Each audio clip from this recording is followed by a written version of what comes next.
It's been an interesting few years, let's be really honest about that. I think particularly with Lone Star Kingwood, we've been impacted since Harvey, essentially, so fall of 17.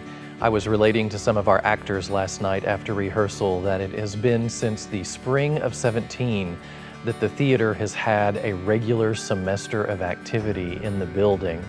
And it's hard to believe that it's been 5 years, essentially, in the making.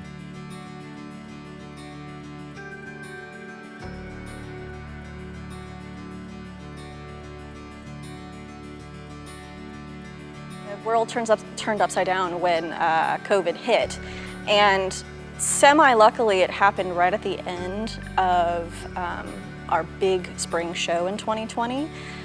We just finished competition, went to spring break, and as you know, boom, COVID. And we had no idea how long it was going to last, whatever. We canceled all the shows kind of in the summer, end of spring semester, summer. And going into fall, we started researching a bunch of shows. What could we possibly do, either virtually on Zoom, or if they allowed us on stage, like a radio play or something like that. That was the idea I brought to Eric Skiles, the artistic director. So we've constantly had to pivot and adjust, and we're thrilled to be able to do that. We're creative individuals. Theater teaches problem solving above all other things, and so we just go into constant problem solving mode. Probably hit our stride the best with our production of the 39 Steps last fall, where we actually were under more COVID restrictions than we are now in terms of social distancing and mask usage. So we pitched to the administration that we were going to put these 5 actors literally into little action figure boxes, is what we called them. So we built boxes for these actors, and we put them inside and mic'd them and created this sort of new version of a radio show, which felt like each actor was actually in their own little individual recording studio. We ended up being allowed to, with a lot of back and forth of bringing a show on stage, but keeping the actors and crew as safe as possible. We went with a 1930s feel. I decided that each of the actors would be a radio star from that time period, and to keep the 5 actors safe, I designed individual little boxes to keep everyone separated and gave it a 1930s kind of flair, and it went really well. That was part of Callie Vlahos's brilliant scenic design for the show. She was also directing it, and I was just sort of watching over as producer and getting to costume it. And then the beautiful videography really made the region take notice, because we submitted that production to our Kennedy Center Region Festival, and that show was picked to be shown at the region, which was a first for us. And so talk about a collaborative effort from a lot of people to make what could have been an unfortunate situation into now what has turned into an award-winning situation for the theater department. The next show we did was Zoom. It was good. It was a very new experience. I just kind of dealt with sound and helped individual actors at home virtually with their lighting. We learned a lot of lessons from that, and then as COVID continued to shift, we were able to bring live actors back onto the stage and onto sets. Still not allowed to have a live audience, so we're eagerly awaiting that, hopefully coming in spring of 22. And then coming into this year, we just took a gamble. I designed a set. We went with scheduling radio plays that could have audiences in the space, and we can't.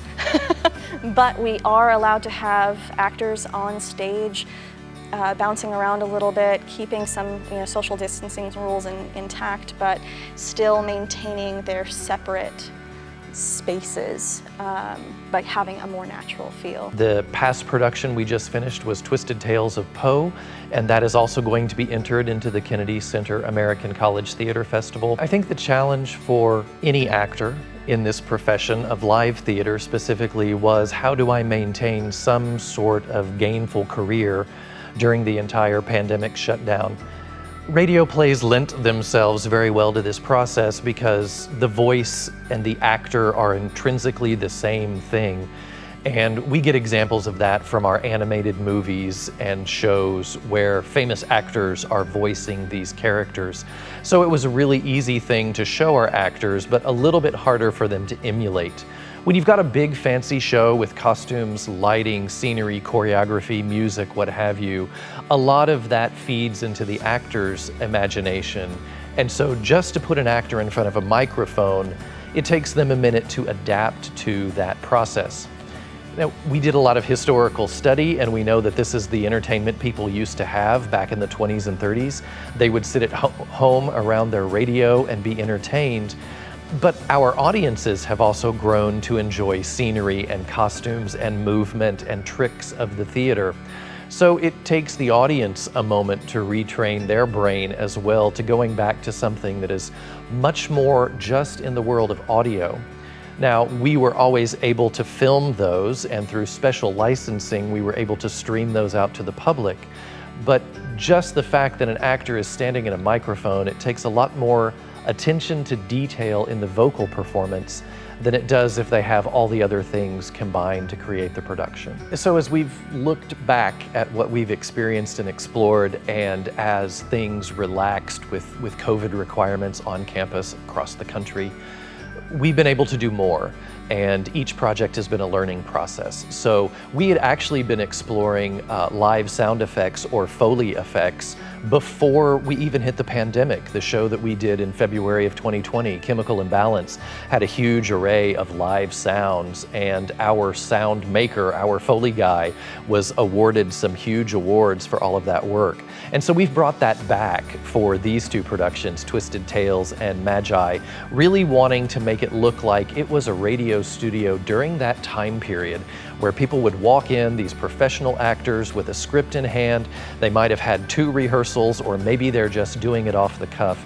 And that makes it very exciting for our actors to experience a totally different process. I think when it comes from a design standpoint, because I'm not going to talk about individual shows, I think this one, this combination of Twisted Tales of Poe and Gift of Magi is my favorite of the 3 on-stage ones anyway, because the set was allowed to move back into the theatrical realm as opposed to like a full stage environment, as opposed to individual actor spaces and those individual boxes. It was fun. It was a really fun thing to design for 39 Steps, and it took a second to wrap my brain around how to do it and light those boxes so as to not create any glare on the plexiglass. This, I feel like this set for the Lone Star College-Kingwood Radio Theater, it came out beautifully, and it sets the tone really well, I think, visually. And it's multi-purpose because it's that radio theater. We can do 2 completely different shows on this one space, on this one stage. I've always told my acting students that the fundamentals of acting are the same no matter what you're doing. And I think all of the COVID experiences have really reinforced that for me. Whether we are doing a Zoom play where it's edited together gently after the fact, or something as complex as 39 Steps where actors are confined to boxes but they still have to learn to interact with one another. And now we're in a mode where we have live actors but we don't quite have the same feedback loop with the live audience. It's all still fundamentally the same process.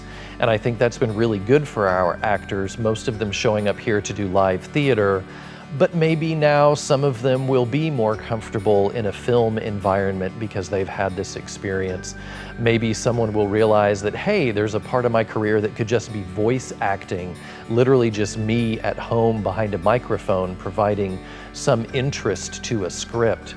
I think it's let them see perhaps that there are things like industrial work to be done in the corporate world with something as banal as training videos, or something as glamorous as a national commercial. And I think maybe for them it's opened up more of the possibilities because we shook up the norm here, and we did have to do such a hard rethink of how we create theater around here. And it's just another relearning process for all of us. I haven't regretted it at all, and I think our students have learned a great amount about vocal work in this process, but I'm also thrilled to say that I'm looking forward to going back to regular production. I refuse to use the word normal anymore. I don't think normal exists anymore, but we'll just say our regular habit of producing live shows in front of an audience. Behind me, you see the set has been decorated for Christmas because now we're working on The Gift of the Magi, which is one of my favorite Christmas stories written by O. Henry. And this one is adapted by Robert Cooner, a playwright out of California, and I believe this will be the inaugural performance of his adaptation of the show. We were dark for quite a while, trying to figure out what to do. Now it feels a lot like business as usual, but I'm sure when we get into a live production, we'll just shift the focus again, and we'll have to remind ourselves, okay, we're back to the live situation. We've made it. But it'll be nice to get back to our usual habit of live theater. Lone Star College-Kingwood has proven over the last few years that we are resilient. We bounce back. Whether it was a natural disaster like Harvey or a natural disaster like a pandemic or what have you, we will always come back. And that's one of the things I love about this campus and about the Lone Star culture. It's all about finding that grit and using that passion that you have to create something new to help push forward even through difficult times. And that very easily marries into theater and what theater is. Theater has existed since the beginning of time in any form, whether it was storytelling around a fire to the amphitheaters to today. It's all about moving forward and pushing forward. And one of the main things I learned in my theater history courses, was innovative theater always reflects the time that it's being done, whether it's being written or designed or performed or conceptualized. It's always reflecting what's happening on the outside from a socio-political, of all of the different things. That's what we're here for. We're here to show and further emphasize the culture of the surroundings. And I believe that our department, our students, our faculty, our staff have really shown that we are resilient and that we will push forward and thrive.